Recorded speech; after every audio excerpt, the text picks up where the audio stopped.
Welcome back to the podcast today with me, Johnny Pardo. Today, I welcome Monica Yates onto the show. So, just a quick introduction to Monica, and then we're going to dive straight into the conversation.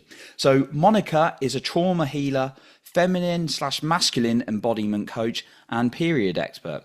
She's the host of the podcast Feminine as Fuck podcast.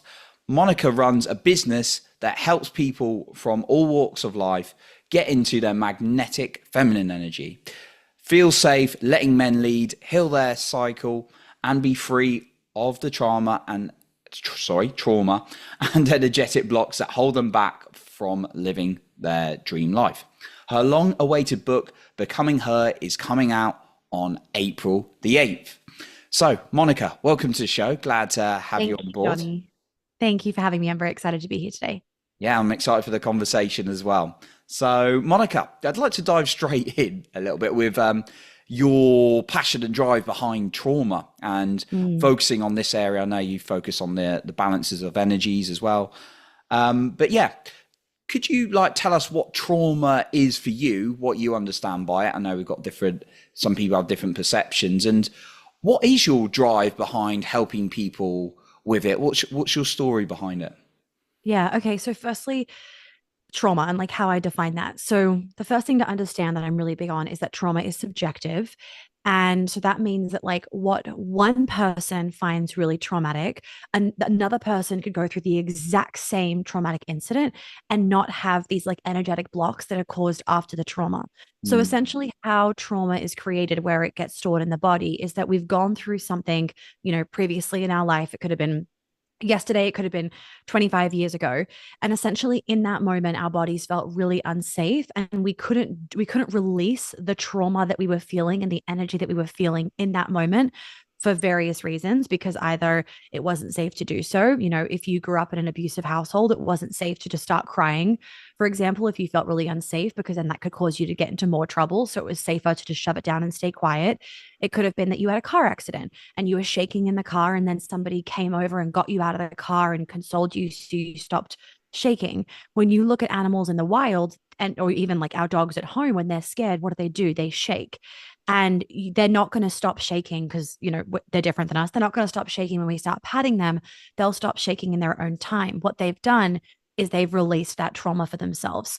We as human beings, because we have these relationships with each other and these coping mechanisms, we will often trap the trauma in our body. And that then causes these energetic blockages. And how you then know you have them is when you're sitting at the Christmas table and Uncle Sam makes a comment that just sends heat through your body, and all of a sudden your hands are sweaty and your throat closes up, you get triggered, right? So we all know this kind of word, I'm assuming, triggers, and you get triggered by something. And then what happens is the trigger that goes through your body reacts as though that initial trauma is happening all over again, even though it's not. It reacts as though it's happening again. So then that puts more trauma in your body. And so I like to say that basically it causes this kind of snowball effect where the longer that you wait to heal something, the bigger that it becomes, right? When you think about even just people pleasing, I know you mentioned that before we came on the podcast, mm, people pleasing and our need to kind of, you know, say the right thing and not piss somebody off. That doesn't just come from one incident. That comes from multiple incidents that have been exacerbated over time, right? And the constant feeling of like, I don't want to get in trouble, or what if someone judges me for saying the wrong thing? And so when we don't heal that trauma, it just kind of gets bigger in our body. Then we, have this kind of coping mechanism. So we then tell ourselves, we give ourselves the illusion that I'm fine, everything's cool, like I don't have any trauma, or like it's no big deal. And that gives us the illusion that everything's fine, we're all good, and we keep living our lives, but we live our lives with these constant triggers and these coping mechanisms. And the coping mechanisms can be anything from binge eating, self-harm, anger outbursts, drinking, avoidance, scrolling on Instagram. There's a whole range of them, obviously depending on the trigger, but that's basically my definition, if you will, of trauma. And everybody has it, right? Because trauma is not just about what a third party perspective saw of the incident. Trauma mm, is about you felt unsafe in that moment. So that's why it's subjective, right? mm, And so even if your parents, let's just say, didn't mean to make you feel let's just say unloved, if you perceived mum doesn't love me when I'm doing X, Y, and Z, or I'm not lovable, if you perceived that, that creates these bits of micro trauma that then add up over time, like I was saying, when now you're in your 30s or your 40s and you're consistently only dating the emotionally unavailable person and Mm, you're wondering why are there no good women or why are there no good men or they've all been taken. They haven't all been taken. This trauma has added up over time to where your nervous system is so used to being around insecure people because to you that's your normal, so mm. you keep engaging with the insecure people. So hopefully that wasn't too long, Johnny, but No, I that's kind love of it. the best way that I can explain in kind of a tangible example of what trauma Mm, is. And actually the reason why I got really into it, it wasn't just my own journey, that was part of it, but I'm also really passionate about it because I think that trauma can, get this rap of, oh, I have to have gone through this massive thing in my life. Like, I have to have gone mm, through a bunch of deaths or a bunch of accidents, or I have to have had like major physical or sexual or emotional abuse in order to have mm, trauma. And I didn't have, mm, a really bad childhood. My parents are still together. We had a roof over their head. I had a good education. I grew up in a really safe country. I grew up in Australia. And so I didn't have these like big things of trauma, but I had so much little trauma. I had so much trauma around abandonment issues and daddy issues, and so much trauma around being a woman, and so much trauma around men, and all that societal programming. And a lot of people I've noticed that have grown up in good environments, they gaslight themselves because they think, well, I have nothing to complain about. It's almost sometimes easier for the person that has grown up with the drug addicts as parents to go and heal their trauma because it's obvious, right? They're not going to gaslight themselves. It's so obvious that they need to heal that.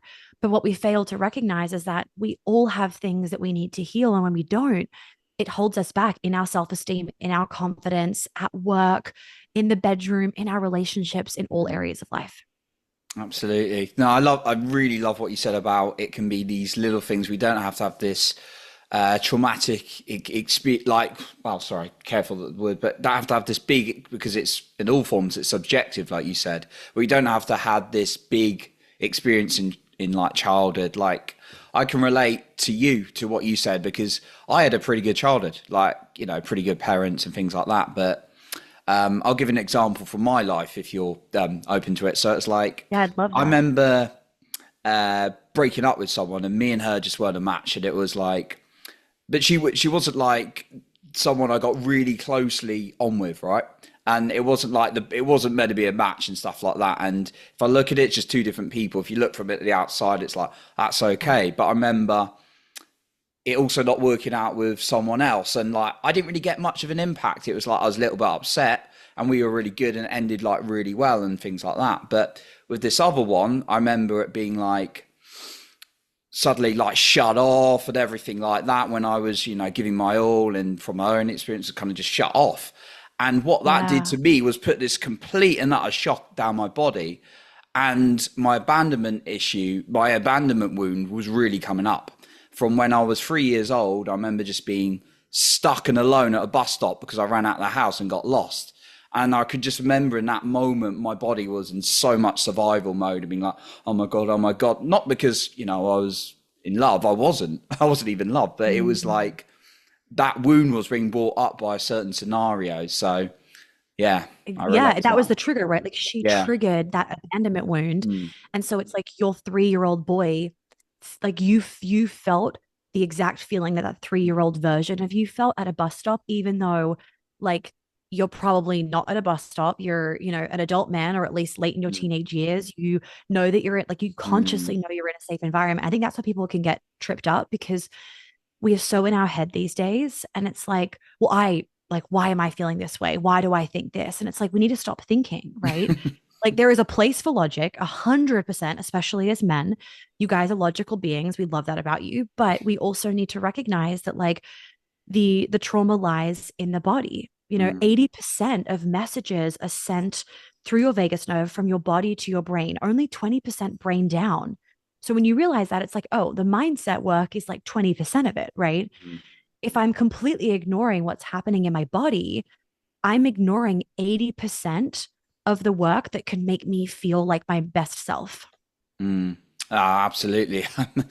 I went and certified as a breathwork practitioner to really There you go. understand it, and it was just screaming stuff out. And it's like, at first, I'm like, this doesn't make logical sense, and I'm like, Yeah. no, listen to the Yeah. body, let it out, and it made a lot of sense. So yeah, I kind of want to go a little bit into that because that's a modality for me that's really helped. For like, you Mm, talk about like healing, and maybe the individual's like, okay, I've got this trauma, and it's okay for me to have, it's okay where I am, even though I had a good childhood or whatever their case was. For you, what's been effective with healing, or how can yeah. someone who's so overwhelmed start to heal?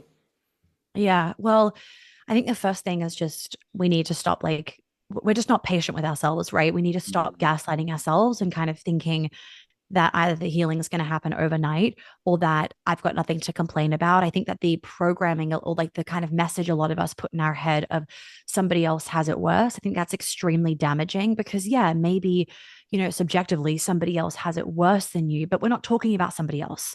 We need to give ourselves permission to focus on us sometimes. And I say this because, I love kind of telling this little story because that never had landed for me until I had a really bad ski accident and I was sitting in my wheelchair in like a hotel lobby because my family was still skiing and they kind of just left me for an hour to do my own thing. And I was trying to get to the bathroom, and this woman ended up helping me to get to the bathroom. And I was then talking to her afterwards. And long story short, I told her about the accident that I just had and everything. And she said, and then she was telling me about her husband that was dying. And I said, oh, and she has two young boys. And I said, oh my gosh, like I shouldn't be complaining about myself. I had nothing to complain about. And I will never forget this. She said to me, she said, of course you have something to complain about because you've had a change in the conditions of your life.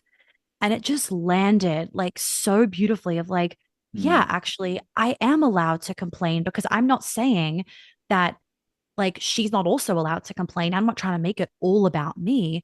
It's sometimes that we need to just acknowledge this is really hard. Like this sucks. And so, in terms of what has worked, I mean, my kind of methodology of healing is mostly somatic. And essentially, what I do is I help the client to get out of what I call that trauma cycle, where you get triggered, then you have that reaction, have some kind of coping mechanism, you you tell yourself the illusion that everything's okay until you get triggered again. And how we get out of that trigger is, there's many different ways that I do it, but essentially what I'm doing most of the time is taking the client's body back to this initial time that often they can't remember of the first time they felt unsafe as a woman, the first time they felt like it was wrong to be a man, the first time they felt like I'm not enough or I'm a failure or I'm too much, like whatever it is. And we actually give their body permission to release the trauma, the energy, the emotion from that initial incident, even if they're like 5 years old, mm, without their adult brain coming in and trying to add perspective or trying to be like, oh, well, mom and dad didn't mean it. Like, we're not bringing the adult brain in because that's where we can disrupt the healing. We bring the mm, adult brain in because the adult brain understands perspectives. The adult brain understands the situation. But when it comes to trauma and somatics and healing, that's not helping us, right? We can all sit here and understand, like we can tell ourselves a million times, I am worthy, I am worthy, I am worthy. But if you don't feel that, mm, it's not working. Every time you say it, your brain just goes, no, I'm not. And so you actually keep exacerbating this feeling of I'm not worthy. So I give them then this space to release all of that trauma from when they were 5 years old or whatnot, because they never got to. And then we have to, in different ways, like reinstill the safety in their body to speak their truth, to honor their boundaries, to stand up for themselves, to find safety, whatever it is. And there's so many different ways that you can do that. And I mean, one of the ways, depending on the type of breath work, is even breath work, right? The amount of times that I'm leading people through breath work and it's like they don't even know what they're I don't know whether I can swear, sorry if I can't, yeah, but yeah, of course, yeah, that's okay, fine. okay.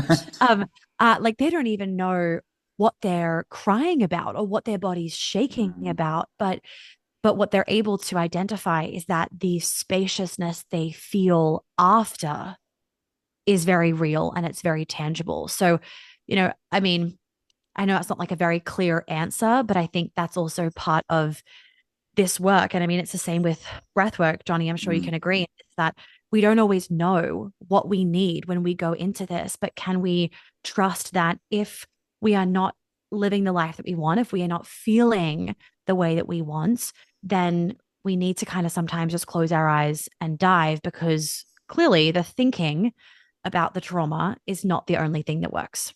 Yeah, absolutely. And you're talking to a very like left brain dominant like guy who's very like structures and plans and project management and sales and all these kind of things. So me jumping into somatic breathwork was kind of like, wow. But there's a Yeah. time and a place for both. There's like the definitely there's like you need that thinking, that structure, and it does some wonders. But Yeah. when I found for me the 100% of my life is from that place, cutting off an awful lot of feeling, of being, of healing. Yeah. So Yeah. finding that as a container was a real eye opener for me as a man.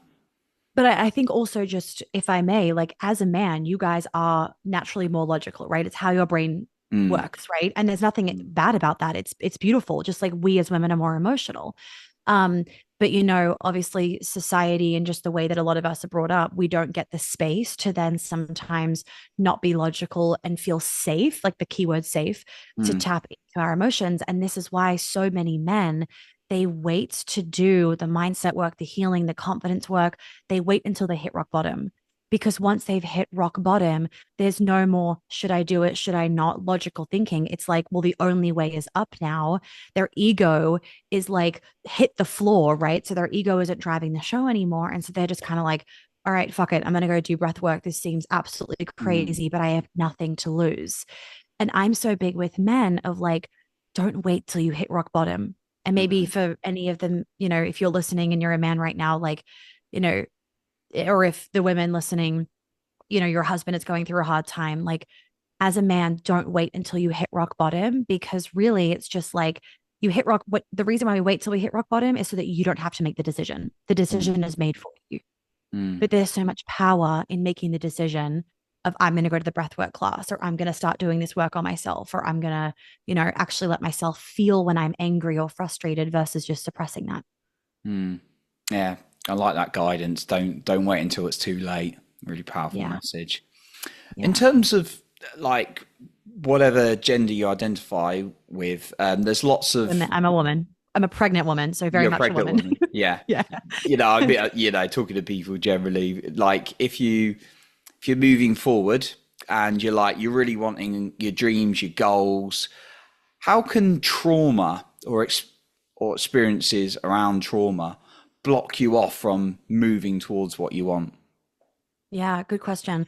So, I mean, the best way that I can describe this is that we as humans, we are wired to go towards what is known, because what is known is what is safe in our mind. Mm, Even if consciously you're sitting here and you're like, well, I know that an abusive relationship isn't safe. Yeah, you consciously know that. But when we're talking about the body and the nervous system and your unconscious, whatever is safe, whatever is known and familiar is safe. And that is why people keep going to the same things. They repeat the same patterns over and over again, even though they could sit here and you could say to me, but I don't want to keep doing this pattern anymore. And just to add on to that, we also need to understand that when we are trying to create our dream life, it's not just about thinking, right? It's also about like, what is our reticular activating system? I'm not sure if you've talked to your audience about the mm. reticular activate. You have? Okay, great. Yeah, So, briefly. uh, yeah, Maybe we could do a quick a recap. little recap. Okay, Yeah. yeah. So your reticular activating system is basically like a filter system in your brain. And Mm, so essentially you decide what you filter in and what you choose to see and what you filter out. Classic case is, you've never seen this car before. You go to buy the car, everybody has the car. That car everybody already had. It wasn't like everybody went to go buy that same car on that same day. It's just that to your brain, it wasn't important until you went and researched that car, test drove that car, and then bought that car.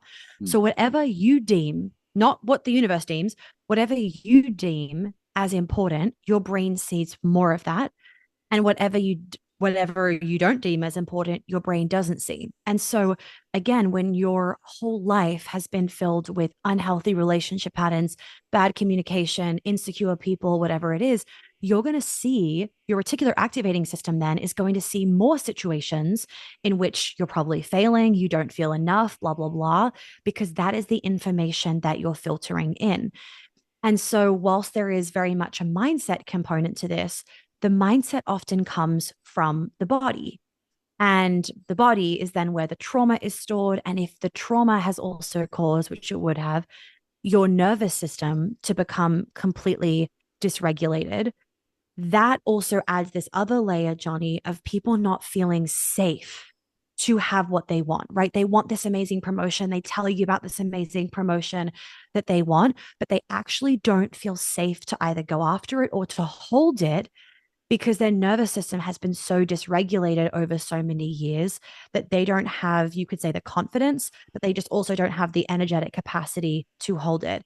So when we have this nervous system dysregulation and our reticular activating system is not filtering in the right things, and when our unhealed trauma, because you can heal it, when our unhealed trauma is causing us to reach for what's familiar, which is what's safe, if your whole life, let's just say relationships, right? If your whole life has been filled with people that have disrespected you in relationships, who are you dating?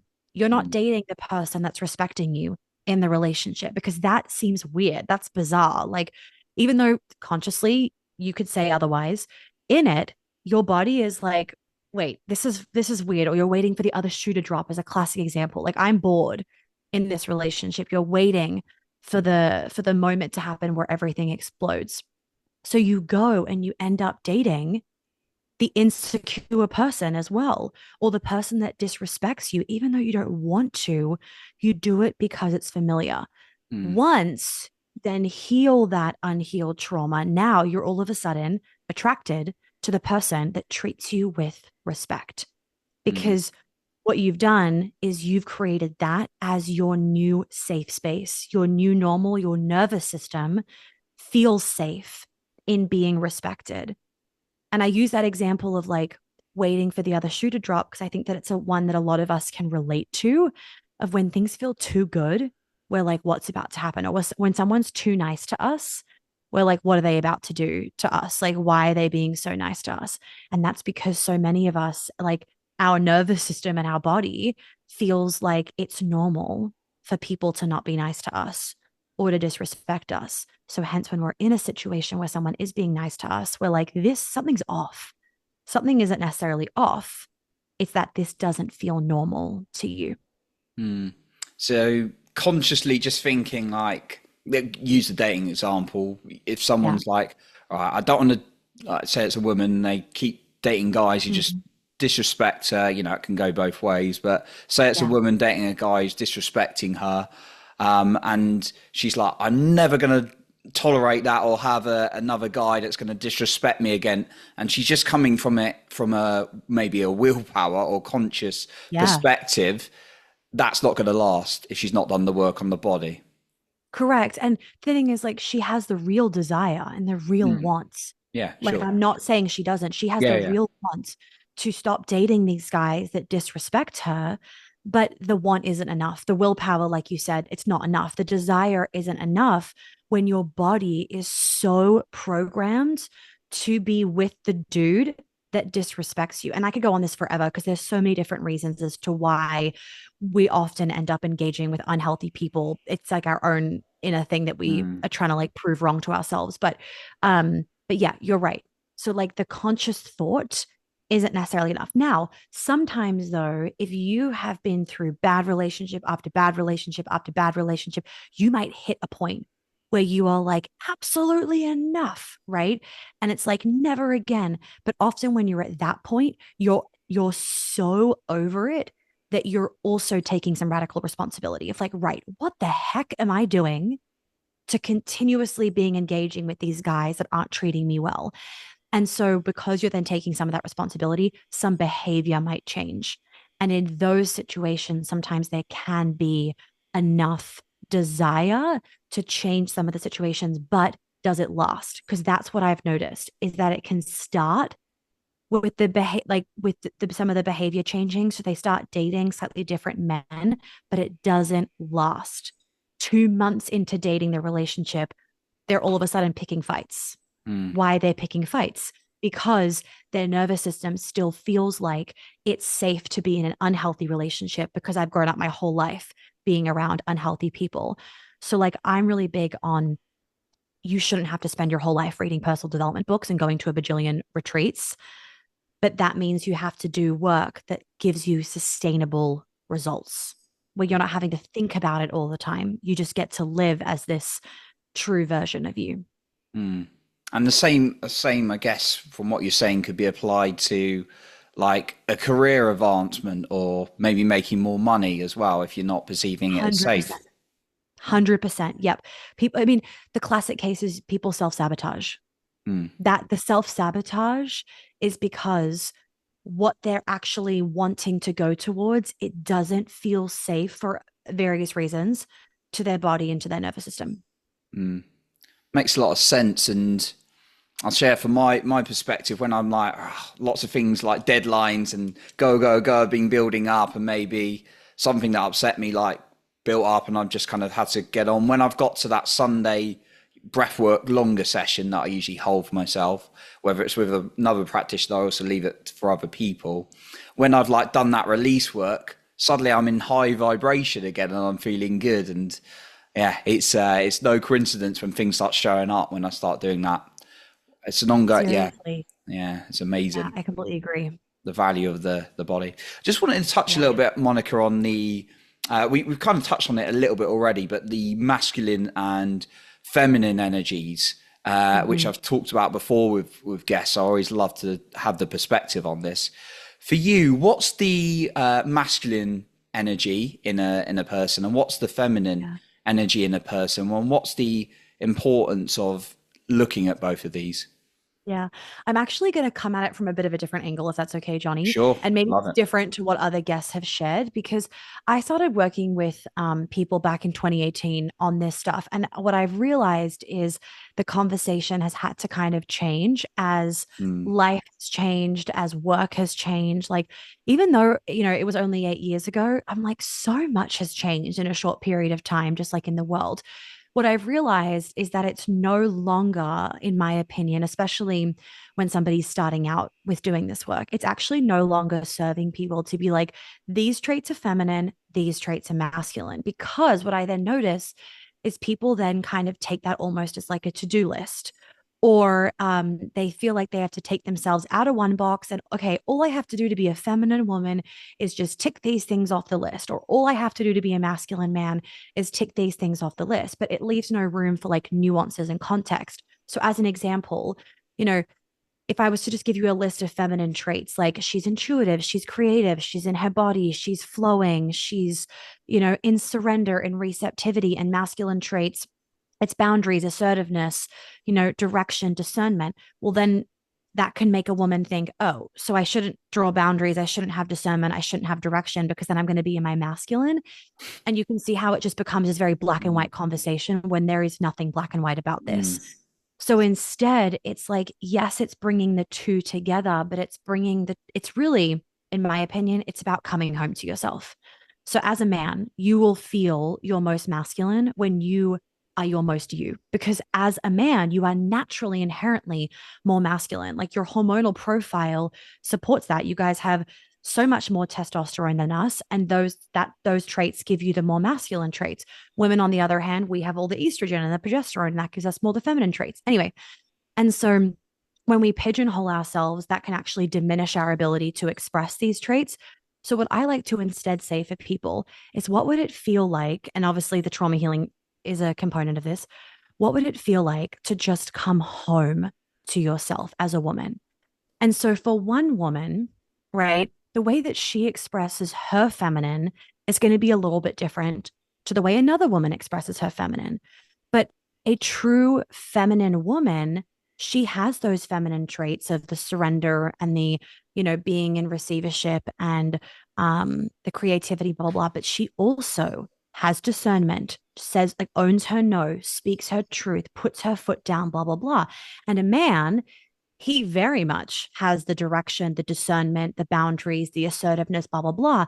But he also is sometimes going to be creative and sometimes going to be like more in flow with things. But because we're all so different, that's all going to show up very differently. And what I've been able to realize over all the years of doing this is the more that somebody clears away all of the stuff that has made them feel like it's not safe to just fully be the most unique version of themselves, when you've cleared that away, you don't need to know a list of what is feminine. You're just you, Mm, right? And then you are like me, like I, as a woman, like I then just am feminine. I don't have to try, I don't have to do anything. I'm just naturally in my feminine and flowing with that. So I know that's not like the exact answer to your question, and obviously I could go on this forever and mm, down so many rabbit holes and on so many tangents because there's a lot to add to this part of the conversation. But I want to give people that of, instead of thinking I just have to look up a list of traits, because you can Google that if you care about the list of traits. mm, I actually want to encourage people to realize, oh, this is actually just about becoming more of me, not mm, what society expects of me, not what this list says. It's not about how you dress or how you talk. And that can also naturally evolve and change when you come home to more of you and you're not walking around as a mini version of your parents or based on society's expectations. mm. I love that. Just coming back to the real you. Definitely been guilty of like following lists. Mm, And I know there's a lot of a lot of it out there as well. It's like, to be a man, you need to do this. To yeah. be a woman, you need Yeah. to do this. Like, Yeah. yeah, there's a lot of that out there. So And I loving the think, guidance it can, here. yeah, it can give a little bit of good direction for some people. But what I've just noticed more so for women than honestly for men, I think you guys actually kind of appreciate the list because then it's like, oh, I can just do this and then I'm succeeding, right? But for women, what I've realized is that it can just be taken the wrong way. And then women think, oh, so if I'm feminine, I'm a doormat. Like I can't speak up. And I'm like, no, no, no, that's not what feminine is. And so, especially for women, it's really important to understand, like, do not take that list and think this is what you have to be. Because if that then is not being your unique self, you then are not in your feminine at all, because your feminine is your natural essence as a woman. So you don't have to do anything to be feminine. You just have to be you, and then you're feminine. Do you feel like either a man could uh, be naturally a feminine inside of him, and do you feel like a woman could be a natural masculine inside of them? Yeah, although it's a really small like percentage of people. Mm, Often, and actually in every single incident that I've come across, um, when a woman says, because I say this to myself, when a woman says, like, oh, well, I just think that I'm naturally more masculine, it's a lie we tell ourselves, often because of our trauma around our feminine energy. So I used to do this to myself. mm, And so what I like to say is, if deep, deep, deep, deep, deep, deep, deep down, like past your fears, past your ego, past everything, if you just love the feeling of like being embraced by a a man in this big bear hug and you can just like fully melt into him, if that feels good for you in your body, like get out of the trauma, get out of your head, get out of the control, get out of everything. Like think of your dream man. If that feels good to you, you're naturally feminine, right? mm, And if you want to be that man that's just like holding that woman, and it's like, I got you, and you feel like you're the protector and the provider, again, deep, deep, deep, deep, deep, deep, deep down, right? Past all the conditioning, then you naturally are masculine. And most people are that way. Most men want to be masculine in the relationship and in life, and most women want to be more in their feminine. We've noticed a lot more feminine men, but what I think that's a result of is what I call the lazy boy like syndrome. And what that basically, and how I kind of describe that to be really quick, is that women have taken on such a role of being the man, of this independent woman. I can do it all myself. They've emasculated men over the years. They've taken everything on their shoulders. So men are like, sweet, I don't have to do shit, right? I can just do whatever I want, and she's going to do everything else. And so then we as women have given men the permission to be lazy, mm, right? To be, to not want to be the provider and the protector, because frankly, that's a hard job being the provider and the protector. That's a lot on your shoulders. And, this is more like in the younger generations. I've noticed this with a lot of women struggling in dating is like these really, really soft boys. And it's challenging because some of them are like, they actually don't want to be masculine. I think to myself, is it like they actually don't want to be, or have they realized how good they have it when they don't have any responsibilities? Mm. And so they don't want to actually step up and really be a man because that's way more work than it is to just have a woman doing everything for you. Mm. No, really interesting perspective. What about same-sex relationships and your sort of view in the masculine and feminine in those situations? It's the same thing. I mean, when it comes to polarity, right? So different from a friendship, because with a friendship, there's no polarity, right? Yeah. There's no chemistry, there's no attraction. But in same sex relationships, it's the exact same thing. There's going to be one person that's more in the feminine energy, and they're going to be more like wanting to receive and surrender and like be led. And then the other person is going to be more in the masculine, and they're the one making the decisions, making the plans, leading, holding open the doors, being the more logical one, that kind of thing. And that is what creates the polarity. So it doesn't Mm. matter whether you're in a same sex marriage, a same sex relationship or marriage, or whether you're in an opposite sex relationship. There's always going to be the polarity. What I have noticed, and what is very real for same sex relationships, is they'll often dance a little bit more between the feminine and masculine, right? Versus in opposite sex relationships with a man and a woman, they don't really dance between the two, right? Like he's the masculine, she's the feminine. Now, of course, there are also situations where she's the masculine, he's the feminine. In my experience, those women end up being my clients because they've taken that role on, not because they wanted to, but because of trauma, because of it's the only way they feel safe is to be with a passive man. And he's got his own trauma and blah, blah, blah. But yeah, when it comes to the same sex relationships, and even when I talk about this um with gay people, they're like, yeah, I am the masculine or I am the feminine, like they are aware of that.